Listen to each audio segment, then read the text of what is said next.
ঢালাও মামলার কালচার থেকে বের হতে চাই। আইন উপদেষ্টা আসিফ নজরুলের একটা বক্তব্য দেখলাম মানব জমিনে। বক্তব্যে কিছু বাস্তবতা বলেছেন, আবার তিনি যথেষ্ট আবেগপ্রবণ কিছু তথ্য তিনি সামনে এনেছেন। হয়তো এটা প্রাসঙ্গিক এই সময়। যেমন সরকারকে দায়ী করা হয় যে কেন গায়েবী মামলা করা হচ্ছে। তো তিনি বলছেন এটা একটা কালচার, এটা আগে ছিল, সেই জায়গা থেকে আমরা বের হতে চাই, এই চেষ্টাটা আছে। তো তিনি আবার বলছেন যে মানুষের মধ্যে ক্ষোভ আবেগ যেটা আছে সেটাকেও আবার বোঝার দরকার আছে। তার প্রেক্ষিতে হয়তো অনেকের নাম চলে আসছে, হয়তো সুনির্দিষ্ট অভিযোগ নেই, কিন্তু ওই ব্যক্তিকে ব্যাপারে মানুষের ক্ষোভ আছে, সেই কারণে হয়তো মামলায় জড়াচ্ছে, তেমন একটি প্রেক্ষিত তুলে ধরেছেন। শুধু তাই না, সাথে সাথে এই উপমহাদেশে শেখ হাসিনা কি পরিমাণ ফ্যাসিস্ট ছিল তার কিছু তথ্য সুনির্দিষ্টভাবে তুলে ধরেছেন, যেটা নজিরবিহীন। অর্থাৎ তিনি এখানে শ্রীলঙ্কার উদাহরণ দিয়েছেন, বাংলাদেশ উদাহরণ দিয়েছেন, গণ অভ্যুত্থান বা গণবিপ্লবের ফলে কি কি হয় আর কি হয় না তার কিছু তুলনা তিনি দিয়েছেন। এখানে বলা হচ্ছে যে বিগত ফ্যাসিস্ট সরকার গায়েবী মামলা, ঢালাও মামলার কালচার শুরু করেছিল। আমরা সেটা থেকে বের হতে চাই। মানুষের মনে অনেক ক্ষোভ আছে, অনেক অসন্তোষ আছে, এসব গায়েবী মামলা দেখার অভ্যস্ততাও আছে, অনেকের বিরুদ্ধে ঢালাও মামলা হয়ে যাচ্ছে।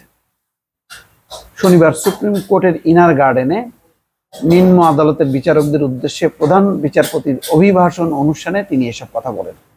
নিম্ন আদালতের বিচারকদের উদ্দেশ্যে তিনি বলেন, আপনারা যারা নিম্ন আদালতের বিচারক আছেন, আপনারা আমার চেয়ে আইন বেশি ভালো জানেন।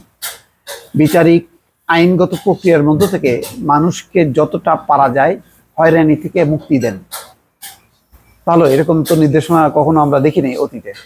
আসিফ নজরুল বলছেন, আপনারা যখন পুলিশের কাছে নির্দেশ দেন, আমি শুনেছি একটা ছিল তদন্তপূর্বক এফআইআর। তদন্তপূর্বক এফআইআর এর পদক্ষেপ নিয়ে হাইকোর্টের রায়ে নাকি বলা হয়েছে আদালত থেকে পুলিশের কাছে যেটা পাঠাবে সেটাকে অটোমেটিক্যালি এফআইআর হিসেবে নেয়া। এইরকম যদি রায় হয়ে থাকে তাহলে নিশ্চয়ই অ্যাটর্নি জেনারেল অফিস থেকে চ্যালেঞ্জ করার চেষ্টা করা হবে। তিনি বলেন, এত রক্তের বিনিময়ে এই উপমহাদেশে কোনো কালে কোনো ফ্যাসিস্ট সরকারকে পরাজিত করতে হয়নি। এটা ঠিক, প্রচুর রক্তের বিনিময়ে। এবং কিছু এখানে তিনি তথ্য তুলে ধরেছেন। বলছেন যে আপনাদের এই প্রেক্ষিতে পরিপ্রেক্ষিতটা একটু মনে রাখা দরকার। শ্রীলঙ্কাতে রাজা পাকসে অত্যাচারী শাসক ছিলেন, 9 জন লোক মরেছিল, ক্ষমতা ছেড়ে চলে গেছে। আমাদের দেশে কথায় কথায় আমরা হুসেন মোহাম্মদ এরশাদকে বলি 9 বছরে 26 জন মারা গিয়েছিলেন। আরেকটু বেশি কম হতে পারে, বাট ক্যান নট মোর দেন 40। ক্ষমতা ছেড়ে চলে গেছে। আমাদের বিগত ফ্যাসিস্ট সরকার 2 সপ্তাহে 1000-এর লোক হত্যা করেছে। বহু মানুষ, বহু পরিবার হাসপাতালে গিয়েছে। কারা মারা গিয়েছেন নাম বলেননি, কারণ পরে হয়রানি হবে। আপনারা সবাই জানেন এই বাংলাদেশে বসবাস করেন, এই দেশে কি ঘটেছে। তার বহু মানুষ আরো মারা গেছে যাদের নাম তারা বলেনি।